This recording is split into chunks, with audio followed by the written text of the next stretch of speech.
오늘 본문의 말씀을 가지고 따라가는 신앙이라는 제목으로 하나님 말씀 나누고 은혜 받기를 원합니다. 우리가 신앙생활을 한다는 것은 특별한 것이 아닙니다. 신앙생활은 다른 것이 아니에요. 내 삶에 하나님을 알아보는 것이고 하나님을 따라가는 것이고 하나님과 함께하는 삶이 신앙생활이라고 할 수 있습니다. 왜 그렇습니까? 그리스도를 통해 구원받은 하나님의 자녀에게 하나님은 함께 하시겠다고 약속하셨고 성령을 함께 하십니다. 그래서 하나님이 나의 삶에 함께 하심을 믿고 하나님과 동행하며 살아가는 것이 우리의 삶이고 곧 그게 신앙생활이 되는 거죠. 그래서 우리의 삶의 예배 생활, 기도 생활, 말씀 생활하는 것입니다. 만약에 하나님이 우리와 함께 하지 않고 교회에만 있으면 우리는 교회 와서만 신앙생활 열심히 하면 돼요. 교회에서만 하나님이 계시면은 우리는 교회 와서만 열심히 하면 돼요. 그러나 구원받은 자와 영원히 함께 하시겠다고 약속하시기 때문에 우리의 삶이 곧 우리 신앙의 삶이 되는 것이고 신앙생활이 되는 것입니다. 그래서 신앙과 삶이 따로의 삶이 아니라 같이 가는 삶이 되고 함께 하는 삶이 되는 거죠. 왜 그렇습니까? 내 삶에 하나님이 함께 하시고 하나님과 교제하며 인도받는 것이 그게 우리의 삶이 되어야 되기 때문에 그렇습니다. 그런데 간혹 신앙생활을 오해하는 경우가 있죠. 그래도 내가 해야 하고 그래도 내가 뭔가를 만들어야 하고 그래도 열심히 해야 되고 라는 오해를 할 수 있습니다. 중심은 바르지만 틀린 것입니다. 그런 중심이 있어야 됩니다. 그러나 내가 열심히 한다고 해서 내가 신앙생활을 잘하고 내가 해야 한다고 해서 내가 신앙생활을 한다는 것은 아니라는 거예요. 신앙생활은 곧 뭡니까? 신앙생활은 곧 내가 하는 것이 아니라 따라가는 것이다. 따라가는 것이 곧 우리의 신앙생활이다 라고 볼 수 있습니다. 무엇을 우리가 따라갑니까? 그걸 오늘 본문을 통해서 우리가 확인해야 되겠죠. 그래서 우리는 하나님과 함께하기 때문에 하나님과 함께하는 것이 곧 신앙생활이기 때문에 우리는 우리의 삶 속에서 따라가는 거예요.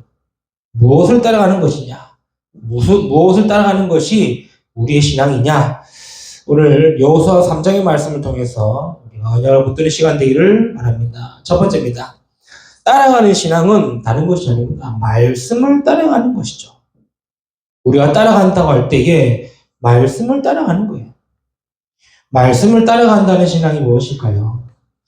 본문에 보니까 시딤에서 정탐꾼의 정탐을 듣고 시딤을 떠나 요단에 이르러 유숙하고 있습니다. 말 그대로 요단을 건너면 바로 여리고성이에요. 그러면서 여호수아가 한 말이 뭡니까?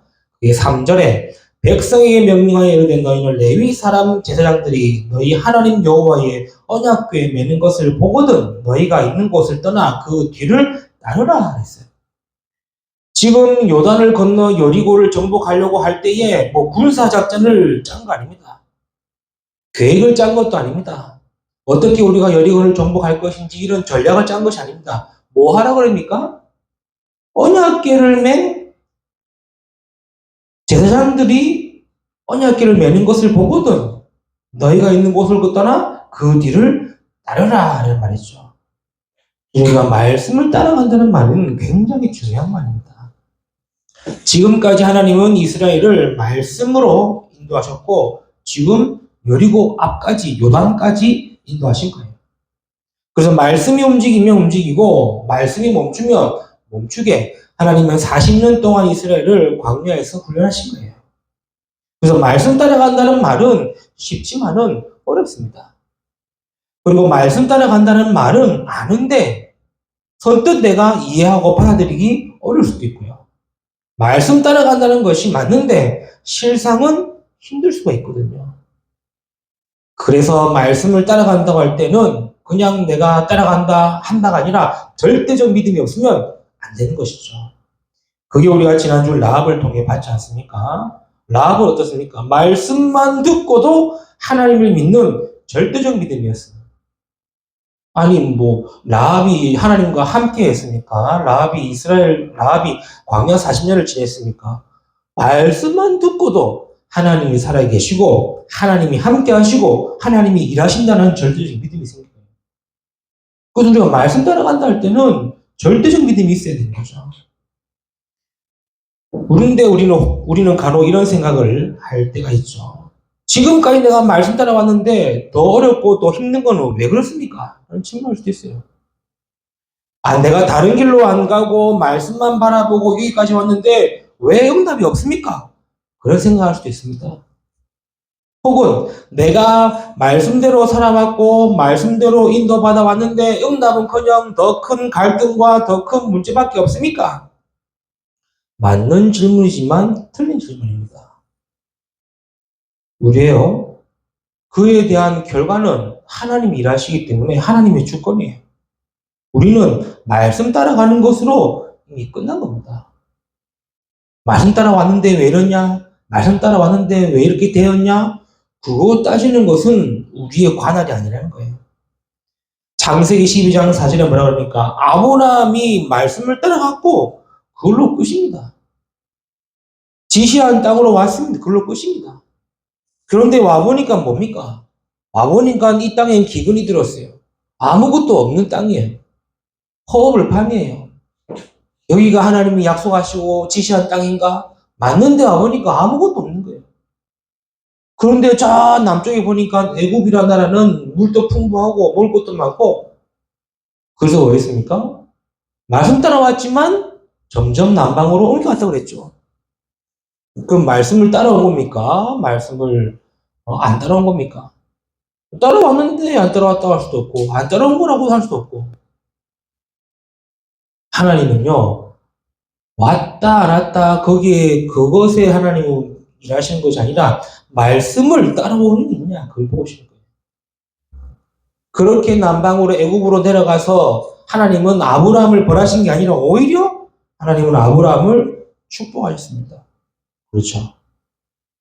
심지어 자기가 자기의 목숨을 부지하기 위해서 자기 아내를 누이라고 속이면서까지도 그런 일을 벌였음에도 불구하고 하나님은 오히려 이 아브라함을 축복하셨다는 거예요. 그 이유가 뭐겠습니까? 말씀 따라간 것밖에 없기 때문에 그렇죠. 그래서 말씀 따라가는 신앙은 끝까지 말씀 따라가면 되는 겁니다. 하나님은 말씀대로 역사하시고 응답하시기 때문이죠. 그래서 저도 올해 주신 말씀 붙들고 가고 있습니다. 그 작은 자가 천명을 약한 자가 강국을 이루리라. 하나님이 어떻게 역사하시고 응답하실지는 모르겠습니다. 그러나 분명한 것은 말씀 주셨으니 절대적 믿음으로 말씀 따라가려고 하는 거예요. 되고 안 되고 그건 하나님의 시간표와 주권입니다. 설령 아무런 일도 안 일어난다 하더라도 저와 여러분은 말씀 따라가야 될 것입니다. 그게 우리의 신앙생활이고 따라가는 신앙이에요. 그러나 분명히 하나님 말씀이 맞다면은 하나님은 반드시 응답하실 줄 믿습니다. 저와 여러분의 신앙입니다. 따라가는 신앙. 뭘 말이죠? 말씀 따라가는 신앙. 말씀 따라간다는 말은 뭔 말입니까? 4절에 그러나 너희와 그 사이 거리가 2000규빗쯤 되게 하고 언약궤를 맨 제사장들의 언약궤와 너희 사이를 2000규빗쯤 되게 하고 그랬어요. 그것에 가까이 하지 말라 그리하면 너희가 행할 길을 알리니 너희가 이전에 이 길을 지나보지 못하였음이니라 하니라. 뭔 말이죠? 말씀 따라간다는 것은 말씀보다 앞서가지 말라는 거예요. 내가 말씀을 따라가는데 말씀보다 앞서가지 말라는 말입니다. 이 말은 하나님의 말씀을 내 생각대로 풀고 해석하고 이해하고 하지 말라는 거예요. 요즘에 인터넷이 발달되고 미디어가 발달돼가지고 아무나 일어나가지고 뭐 말씀 풀고 성경 풀고 뭐 풀이한다고 하고 있습니다. 너무 그런 해석을 너무 그런 것들을 보고 판단하지 말라는 거예요. 지금 요단을 건너야 합니다. 성경을 보니 15절에 뭐랍니까? 요단이 곡식 거두는 시기랬어요. 그러니 항상 언덕에 물이 넘쳤다고 그랬어요. 그걸 건너야 하는데 다리를 놓는 것도 아니고 물을 막는 것도 아니고 둘러가는 것도 아니고 뭐라 그럽니까? 13절에 여호와의 궤를 맨 제사장들의 발바닥이 요단물을 밟고 멈추면 건너가라는 거예요. 이게 이해가 됩니까? 이게 상식적으로 이해가 되는 말입니까? 그런데 여호와의 언약궤를 맨 제사장들을 따라가고 2000규빗쯤 멀리 떨어져 가고 그 언약궤가 요단을 밟으면은 요단을 건너가라. 상식적으로 이해가 되는 말이 아니죠. 그런데 하나님은 그렇게 하라고 합니다. 우리가 어떻게 되겠습니까? 그래서 우리는 말씀에 뭐 하는 말씀을 뭐 하면 안 됩니까? 앞서가지 말라는 거예요. 맞다, 틀리다, 재지도 말고, 이게 맞냐, 틀리냐, 되냐, 안 되냐, 따지도 말고, 뭡니까? 따라가는 거예요. 그게 따라가는 시간. 그게 말씀 따라가는 거예요. 내가 말씀을 틀리게 붙잡는다면 어떻게 됩니까? 하나님이 깨닫게 하십니다. 걱정하지 마세요. 그래서 말씀 놓치지 말라는 말이 그 말입니다. 설령 목회자가 틀린 말씀에 설교를 한다면 어떻게 되겠습니까? 하나님의 은혜로 말씀을 듣게 하실 거예요. 하나님의 은혜로 말씀을 듣게 하실 거예요. 그래서 하나님이 강단에 설교자를 세운 이유는 말씀들을 한 사람이 있기 때문에 하나님은 설교자를 세우신 거고 또 그 한 사람을 통해 하나님은 말씀 주시는 겁니다. 그렇죠? 그래서 말씀을 앞서가지 말라는 말이에요. 2000규빗쯤 되라. 한 규빗이 한 척 반 정도 됩니다. 90cm 정도 돼요. 90cm? 60cm? 돼요. 2000규빗은 대략적으로 한 900m에서 1km. 엄청 큰 거리예요. 그걸 쫙 말고 들으면 1km면은 볼랑말랑하지 않습니까? 그 앞에 있는 집안 사람들 보이겠지만 저 메인 뒤에 있는 사람은 안 보여요. 그냥 따라만 가야 돼요. 그렇죠? 그걸 가지고 여기 가면 되냐? 거기 들어가면 되냐? 따지지 말라는 이 말이에요. 이해되십니까? 따라간다는 신앙은 뭔 말입니까? 말씀을 따라간다는 신앙은 뭔 말입니까? 말씀에 대해서 맞냐 틀리냐 재지 말고 따지지 말고 앞서가지 말라는 말이에요. 또 말씀을 따라가란 말이 뭔 말입니까? 6, 8절에 너는 언약궤를 맨 제사장들에게 명령하여 이르기를 너희가 요단 물가에 이르거든 요단에 들어서라 하라. 또 말씀 이해 안 되죠. 말씀 따라간다는 말은 말씀에 의심하지 말라는 말이에요. 사람인지라 우리가 환경과 현실이 보일 수밖에 없습니다. 15절에도 받지 않습니까? 곡식 거두는 시기입니다. 물이 차고 넘치는 상황이에요. 그런데 언약궤를 맨 제사장의 발바닥이 요단에 닿으면 건널 수 있다는 겁니다. 이해도 안 되고 상식적으로도 안 맞고 아무것도 아닌 것처럼 보일 수 있지만 말씀 따라가는 자는 말씀에 의심하지 말라는 거예요. 그렇죠? 저와 여러분이 말씀 안에 있다면 의심하지 말고 믿음으로 말씀 따라가기를 축복합니다. 그렇죠? 내가 틀리면 하나님이 고치시고 내가 잘못 붙잡으면 하나님이 옳게 깨닫게 하신대 돼요. 그래서 우리는 따라가는 신앙입니다. 뭡니까? 말씀을 따라가라. 말씀을 따라가되 판단하지 말고 생각하지 말고 의심하지 말고 절대적 믿음으로 말씀 따라가는 저와 여러분 되시길 축복합니다. 두 번째, 따라가는 신앙은 뭔 말입니까? 따라가는 신앙은요, 다른 것이 아닙니다. 하나님의 증거를 보고 따라가는 거예요. 하나님의 증거를 보고 따라가는 것입니다. 계속해서 하신 말씀이죠. 언약궤를 맨 제사장들을 보고 가라. 언약궤를 따라가라. 이 말은 곧 하나님의 말씀의 증거를 보고 따라가는 것입니다. 그렇죠? 그래서 언약궤는 곧 증거궤입니다. 무슨 증거입니까? 그게 10계명의 돌판이 새겨져 있죠. 이스라엘이 출애굽하고 광야를 지날 때 하나님은 시내산에서 모세를 통해 주신 10계명이 새긴 돌판입니다. 말씀의 증거입니다. 10계명은 단순한 돌판이 아니라 하나님의 말씀이고 하나님이 살아계시고 하나님이 함께 하시겠다는 그 증거예요. 증거를 보고 따라가라. 저와 여러분이 따라간다는 신앙은 뭡니까? 증거를 보고 따라가라. 말씀의 증거가 있으니 말씀의 증거 보고 따라가라. 그 다음에 언약궤 증거궤 안에 뭐가 있습니까? 만나를 담은 항아리가 있습니다.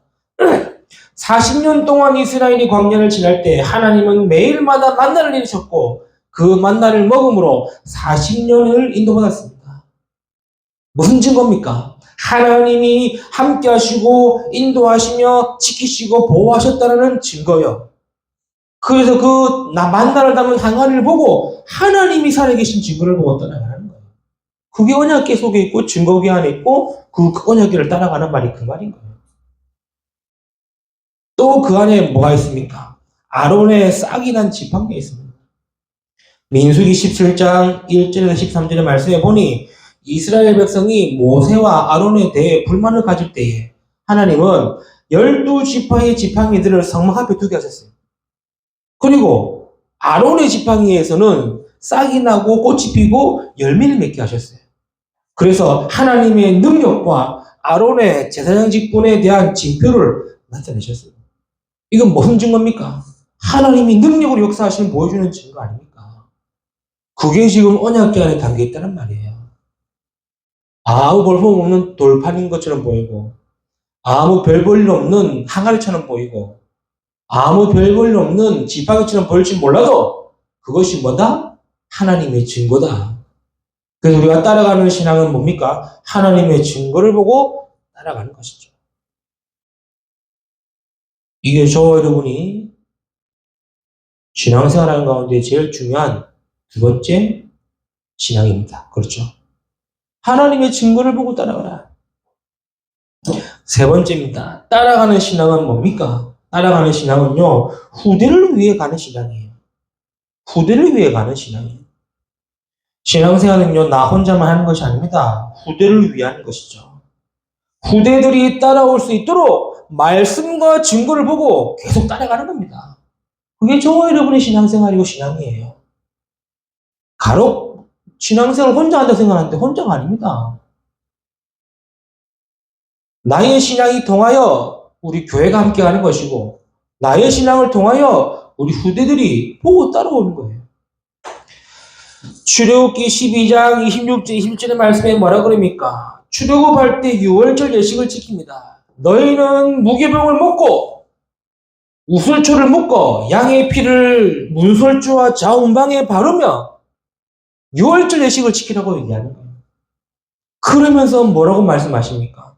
너희 자녀들이 이 예식이 무엇이냐 묻거든 여호와의 유월절 제사라라고 말해라 하는 거예요. 이해되시죠? 그냥 단순히 출애굽하려고 피 바르고 출애굽하려고 무교병 먹는 게 아닙니다. 그 신앙과 그 믿음이 결국 우리 후대들이 따라와야 될 것이기 때문에, 후대들이 보고 후대들이 그 신앙과 그 믿음을 따라와야 되기 때문에, 그래서 우리는 따라가는 신앙이 되어져야 되는 거예요. 이것은 이스라엘의 출애굽만이 아닌 그 믿음과 신앙이 결국 후대의 믿음과 신앙으로 이어지기 때문에, 그래서 우리는 후대를 위해 따라가는 겁니다. 신명기 6장 4절에서 9절에 광야의 가르침이 있습니다. 광야에서도 자녀들에게 부지런히 가르치라고 얘기했습니다. 뭘 말입니까? 하나님이 누군지, 말씀이 무엇인지, 응답이 무엇인지, 복음이 무엇인지 가르치라는 거예요. 들으라 이스라엘아, 우리 하나님 여호와는 오직 유일한 하나님이시니 너희는 마음과 뜻과 정성과 목숨을 다하여 뜻을 다하여 주 너희 하나님 여호와를 뭐해라? 사랑해라. 이거는 나 혼자만 사랑하고 나 혼자 지키는 것이 아니라 그것을 보고 따라올 수 있도록, 후대들이 따라올 수 있도록 믿음을 지키라는 거예요. 신앙생활은 내 혼자 하는 것이 아닙니다. 그렇죠? 너희가 제대로 하고 너희 자녀들에게 제대로 가르치라는 거예요. 그래서 예배에 우리가 놓치지 말고 말씀 놓치지 말라는 이유가 그것 말입니다. 그냥 나 혼자 예배 한번 안 드리고 나 혼자 말씀 한번 안 듣고 그게 아니에요. 교회를 세우고 후대가 따라올 수 있는 그 길을 가는 것인데 그 생각에 잡혀 있으니까 모르는 겁니다. 그렇죠? 여호수아서 4장 6절입니다. 다음 주에 말씀 나오겠지만 요단을 건널 때 지파마다 요단 강가에 있는 돌 하나씩을 메고 나와서 기념비를 세우라고 합니다. 기념비를 세우랍니다. 왜 세웁니까? 뭐라 그러죠? 이것은 너희 후대들이 물을 때 답할 것이라고 얘기하는 거예요. 뭐라 그럽니까? 7절에 그들이 이르기를 요단물이 여호와의 언약궤 앞에서 끊어졌나니 곧 언약궤가 요단을 건널 때에 요단물이 끊어졌으므로 이 돌들이 이스라엘 자손에게 영원히 기념이 되리라. 누구에게 말입니까? 후대들에게 보고할 수 있도록. 그래서 우리의 신앙은요, 후대들을 위한 신앙인 거예요. 그래서 너무 내 문제에 내 것에 매여있지 마세요. 주일 오기 전에 다 푸세요, 그냥. 그냥 나 혼자 예배드리고 나 혼자 말씀 받고 나 혼자 먹고 아니라는 거예요. 나의 말씀과 나의 예배와 나의 은혜가 교회의 신앙이고 후대의 신앙이 된다는 사실을 기억하시는 겁니다. 그래서 토요일 날에는 아무것도 하지 말아요. 알겠습니까? 왜요? 예배를 위해서. 이게 저와 여러분의 신앙입니다. 근데 이거 안 하고 딴 가면서 내 신앙생활 잘한다. 저는 물어보고 싶어요. 뭘 그렇게 잘한다고 말합니까? 우리의 신앙은 따라가는 신앙입니다. 알겠습니까? 뭘 따라갑니까? 말씀을 따라가는 신앙이에요. 뭘 따라가는 겁니까? 하나님의 증거를 보고 따라가는 신앙이에요. 뭘 따라가랍니까? 하나님의 말씀과 증거를 보고 따라갈 때 후대들이 따라올 신앙이에요. 이게 저와 여러분이 가지고 있고 가야 될 신앙이라는 겁니다. 이 언약 굳게 붙드시고 신앙생활에 승리하는 저와 여러분 되시기를 주님의 이름으로 축복합니다. 말씀 맺겠습니다. 따라가는 신앙 뭡니까? 우리는요, 사람 말을 맹목적으로 믿고 따라가라 그 말 아니에요. 그렇죠? 목사의 말을 무조건 따라가라 그 말도 아니에요. 하나님의 말씀이 맞다면 그 말씀을 따라가는 겁니다. 하나님이 살아계시고 역사하신 증거가 맞다면 그 증거를 따라가는 것입니다. 내가 그 따라가는 신앙을 통해 후대들이 따라올 길이 맞다면 우리는 그 길을 가는 겁니다. 그 길이 광야길이라도 그 길이 요단이라 할지라도 우리는 가는 겁니다. 이번 한 주간에도 우리가 올바른 신앙을 믿음을 회복하시고 따라가는 신앙으로 인도받고 승리하는 모든 성도 되시기를 주님의 이름으로 축복합니다. 기도합니다. 하나님 감사합니다. 오늘 우리에게 말씀 주시고 은혜 주심을 너무나 감사드립니다. 주신 말씀처럼 따라가는 신앙이 되게 하시며 따라가는 믿음을 세우게 하옵소서. 우리 주 예수 그리스도 이름으로 기도드려옵나이다. 아멘.